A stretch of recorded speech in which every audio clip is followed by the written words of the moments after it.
lumabas po ako sa comfort zone ko. And then, pumunta po ako ng Manila, not knowing what will happen. And then, unti-unti po.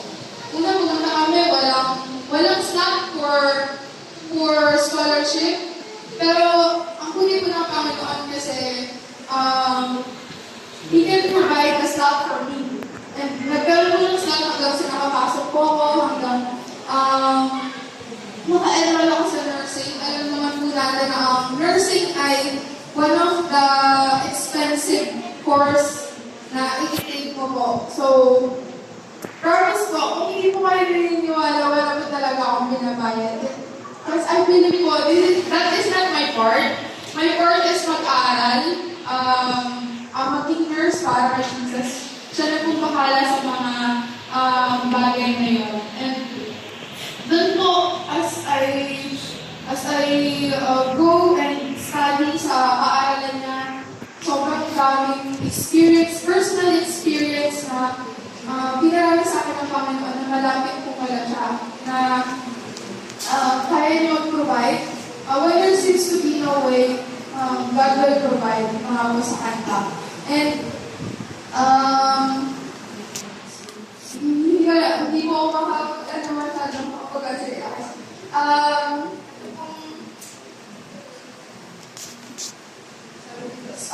Sabi po dito, we should not look to problems. We should look to God because God owns the cattle on 10,000 hills. Yun po. Na, hindi natin kailangan ng problema. All you have to do is to look up to Jesus. Kagaya ng Peter po, di ba? Yung nakatingin siya kay Jesus, nakakalakad siya sa water. Pero nung moment na tinanggal na yung mga paningin niya kay Jesus, ano po nangyari sa kanya?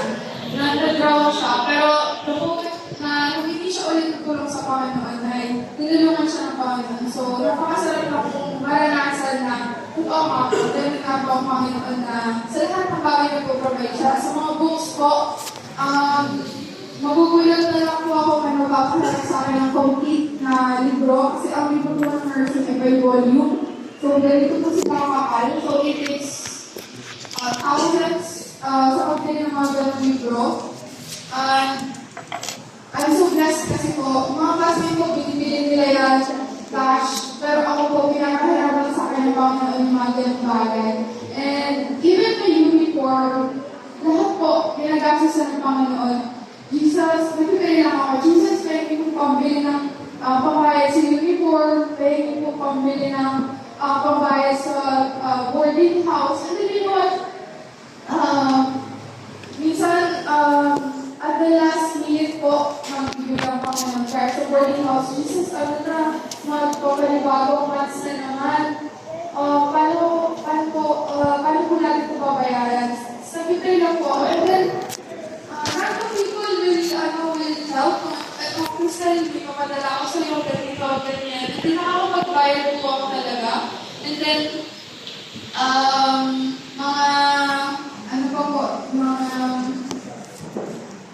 sa vaccine po, kami po mga nursing student, kailangan po namin mag-vaccinan kasi mag-duty na po kami sa hospital. We need somehow protection for hepatitis. So, kapag na-prick kami ng mga needles, ay protected kami kahit pa.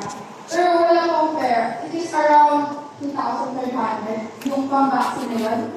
And then, gano'n na po rin yung scenario. Mag-pray lang ako, Jesus, gusto mo ba akong pa-injection na kasi I believe na di ba protect mo sa hospital kahit anong mangyari sa akin doon. Ikaw mo pa-protect sa akin. Pero kung pa-injection mo po ako, alam ko kung mag-provide ka. And then, alam niyo po, at last minute, ninatawag sa akin, Crystal, bumila ka na kasi nabayaran ko yung vaccine mo, magpatulong ka na lang doon. Ganun pong senaryo pa ulit-ulit. Hanggang sa ngayon po, incoming third year na po, it is all because of God's grace kung paano ako nakarating ganito kalayo na hindi ko din po ma-imagine kung paano nangyari yung 2 years na yun na survive na akala from nothing yun po, ngayon ay incoming third year po and I believe that sabi ko sa Philippians 1 verse 6, sabi ko dito, I am sure of this, that he who began a good work in you will bring it to completion until the day of Jesus Christ. So, sabi nito sa Bible, di ba? Who for you is a faithful God. Tulungan kayo sa lahat ng bagay. He is my salvation. He is present help in times of trouble. So, totoo nga po na lahat ng nakasulat sa Bible dito ay totoo siya, na nararanasan siya na mabuti po ang Panginoon na tapat siya sa mga pangako na binigay niya sa atin. Na kapag tinawagan din sa isang bagay na to ay talagang pag-provide niyo po. And gusto ko pong i-emphasis na it is our relationship with God na nagpapalakas po sa atin, na nagpapapulis sa atin. Kaya po, dito, mga ibang tao po sinasabi nila, kasi in-encourage ko sila sa mga nangyayari mag-aral para wala kayong problema sa sinasabi ng ibang